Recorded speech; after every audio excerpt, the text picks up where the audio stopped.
Since 2003, this is the Sports Source, East Tennessee's #1 sports talk show. Presented by Hype Wrench, and by Junk Be Gone, and by the Garza Law Firm. With your host, John Pennington. The Sports Source starts now. Good Sunday morning and welcome into the Junk Be Gone studios on Super Bowl Sunday for the Sports Source. We appreciate you being here. Last week at this time, Tennessee had just gone into Rupp Arena and whipped the Wildcats, and we were telling you they are balanced, they are deep, they can beat you in any number of ways. All that's true. Last night they went to Texas A&M and couldn't hit a bull in the butt with a bass fiddle. That's true as well. That's college basketball. And we will cover that game and all about this Tennessee basketball team. We'll also get into the latest on the lawsuit. We'll get into Tennessee football recruiting. On and on and on today. Let's get into it. First segment of our program is brought to you by our friends at the Garza Law Firm. If you're in need of an attorney, do your research, folks. Lots of out-of-town law firms now try to make you think that they're based in East Tennessee. But if you check them online, you find out, well, no, they're based in Birmingham or Nashville or some other place. If they're not honest with you about their actual address, is that really who you want representing you in court? Go with a local attorney, a real local attorney, Garza Law. Marcos Garza and his team are right here in East Tennessee, have been for years. They'll take care of you every way you need it. Visit garzalaw.com to learn more. garzalaw.com. All right, let's welcome in the panelists for today. We got two more, not the full panel today, but we got Chuck Cavaleris right there, Will West right here, and as always for basketball season, we have Mark Pankratz, former D1 basketball player at Milwaukee, former assistant basketball coach at Tennessee, and he is here to preach calm and to try and get us to watch this the right way, the way the Yankees watch it, whereas we Southerners, we sit there and go, every loss is unacceptable. You guys up north, you know, it's a long season, man. It's about the tourney. I've been here almost half my life. When do I become a Southerner? No more what's the when you start going in with the rest of us. How do they lose? All right. When you start eating grits. I was going to say, when gravy becomes a beverage, that's when you It was an ugly night for Tennessee. That's just basketball. I pay for a huge analytics package. I got a great analytics package. It tells me all kinds of data we can go in depth. We've shown you this year. Useless. It's useless. It's a waste of money because all I need is one stat. Field goal percentage. That's it. That's all I need. Well, let's talk about field goal percentage because Tennessee couldn't hit last night. And Texas A&M, which was the worst three-point shooting team in the conference, well, they were 8 of 16 from three in the first half. Yeah.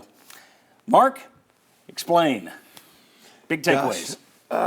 So many takeaways. I don't even know where to start. We got time. I've stacked a long segment, so let her rip. Well, so for one, offensive rebounding, they were the tougher team. Garcia was a difference maker.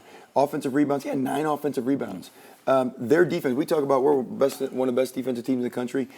They got in gaps last night and made our offense look awful. We missed open shots, but they were in gaps and switching defenses and switching up. That just made it really challenging. But we got away from what was made us good offensively. Ball screen offense, spreading people out. I don't care if we're missing shots. Everybody's still going to respect the fact that we got shooters. And for whatever reason, we got away from a lot of center ball screens, a lot of attacking downhill, and it led to our offense being more stagnant. But at the end of the day, their guards were tougher, attack downhill. They got offensive rebounds. They were just the tougher team last night. Despite them shooting the basketball better than us, they were tougher. I do think something that what Mark just talked about is why you shot so poorly too. Why aren't you trying to space the floor like that instead of getting into ball screens? You're not a good catch and shoot team. So why are you hanging your hat on this? Also, when you're down 20 and you don't change it up and go back to the thing that's worked for you this entire season, I don't understand why Tennessee didn't adjust once you saw the thing you're doing isn't working anymore. Yeah, and then on top of all that, you had 2 points taken away at halftime, which I hadn't seen that, I don't think, ever. And then you start so slow in the second half, game over. I mean, Texas A&M had been averaging, 6 3-pointers a game? They have 8, and it's midway through the first half. When the more physical team is hitting shots like that and they're playing at home, you're probably not going to win when you can't get the rebound. Well, similar to Mississippi State and similar to what you saw yesterday, They switched a lot of ball screens. They kept Garcia at that high post area, that free throw line. Almost it kind of looked like a 1-3-1, 2-3 matchup zone type area that really gave us fits. It took away our middle penetration. And then defensively, we got hugged up next to them. They started making some shots. We got hugged up to them, which then just allowed them to be able to attack downhill and get to the free throw line in the second half at a high level, and then get all the way to the basket. Anything else? I want to throw out something here. If you don't have, do we have another major takeaway? Oh, I do think that There's a major takeaway. Yes. In case you're wondering about hot and cold, yeah, that's Tennessee on the left. That's their shot chart from last night. I do think Tennessee over-adjusted to them making shots. I remember the Memphis game that you guys had. They went nuts in the first half, knocking down threes. Memphis did. Bruce at halftime, what does he say? Let them shoot. They can't keep hitting like this. This isn't who they are. I thought Tennessee over-adjusted to Texas A&M being hot from outside early on. And the other thing, how did it feel like Tennessee their defense was really spread out? I think it was similar to what South Carolina tried. And then you're able to go one-on-one with a more physical guard. Tennessee didn't have an answer for that. Rick Barnes said after the game, it's basketball. It happens. He's right. He's right. It's basketball. It happens. He pointed out UConn. You did that on the radio Monday. You can have it, or maybe it was on our show last week. We do so many shows together. I know. But we talked about the fact that UConn lost, 5 out of 6? 5 of 6, 3 in a row. Turned it around. Everybody freaked out. I guarantee in Storrs, Connecticut, they were losing their minds. Turned around and won the NCAA tournament. So he's right. These kind of things happen. It only hurts you if you don't learn from it, et cetera, et cetera. My question would be, when do you start learning from it? I mean, I have a feeling you're going to win a couple games this week. You'll probably beat somebody else that you're not supposed to down in the next week. Then you'll have another one of these nights. Yeah. I just think that's basketball. I mean, we're sitting here listening. Well, you didn't do this, you didn't do that, you didn't do that. So are we suggesting they're going to clean all that up and we'll never see this again? Or is this just going to be the next time they lose, well, it was because of this, this, and this, 3 other things? Well, are we seeing that every time they lose it's the same thing?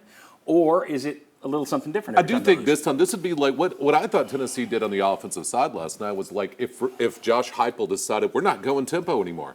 Like Right. It didn't make any sense that you would adjust your game plan to that extent and get away from the center ball screen that Mark's talking But about. my point is, has that been an issue that you've seen in their other 5 losses this year? Not really, no. I mean, sometimes it is just make or miss, right? Yeah. I mean, that's my only thing is we sit here and how much does Rick Barnes try and teach from this game?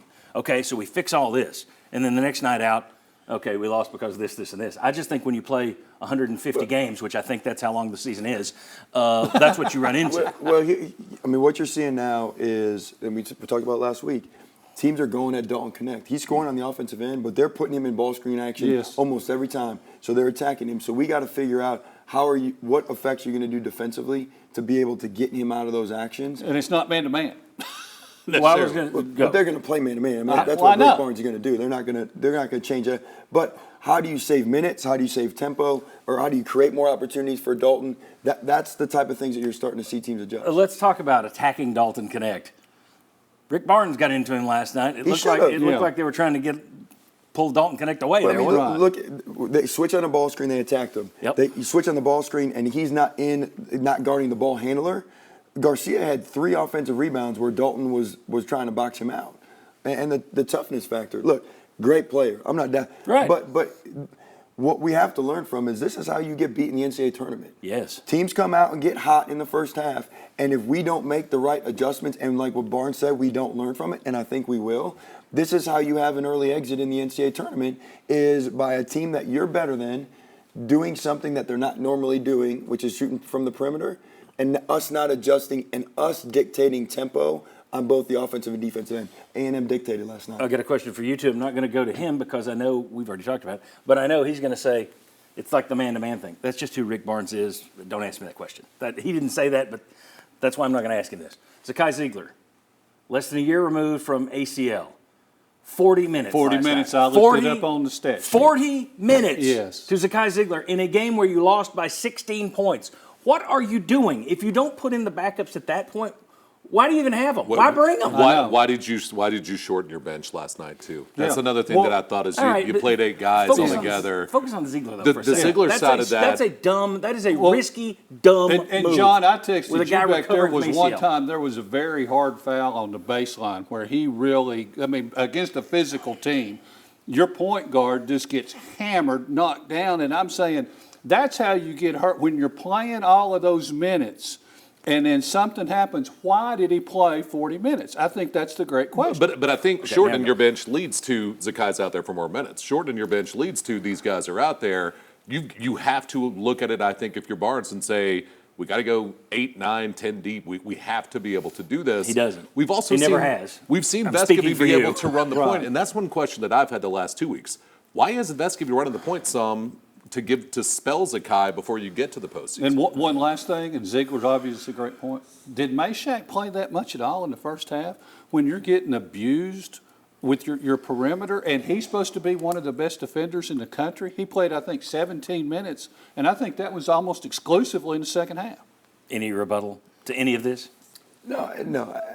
We got to find ways to get him some rest.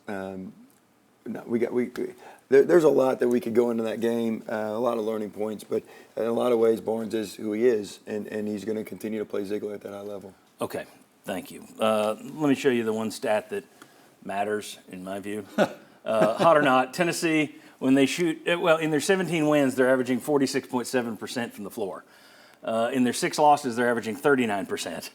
And if you take out that one crazy North Carolina game, which was the one game they shot red hot and still lost, they're shooting 36% in those other 5 losses. It's not that hard to figure out. If the shots go in, you win. If the shots don't, you lose. And last night, yes, A&M played good defense. Yes, Tennessee's offense wasn't that great. They also missed a handful of open looks. So just not your night. All right, next, here's what's coming up on the show. Higher seed or less travel, which do you prefer in the NCAA tournament? SEC title hopes, are those dimming for the Volunteers? We'll do a vol recruiting wrap-up. Jerry Mack leaving for the NFL, at least that's the expectation. What will that mean for Tennessee's recruiting? The latest on the NCAA lawsuit, will money ruin college football? SEC versus Big Ten in a cash war. And we got some Super Bowl prop bets that tie into Vol basketball. We got a lot more to come on this show. Come on back on the Sports Source.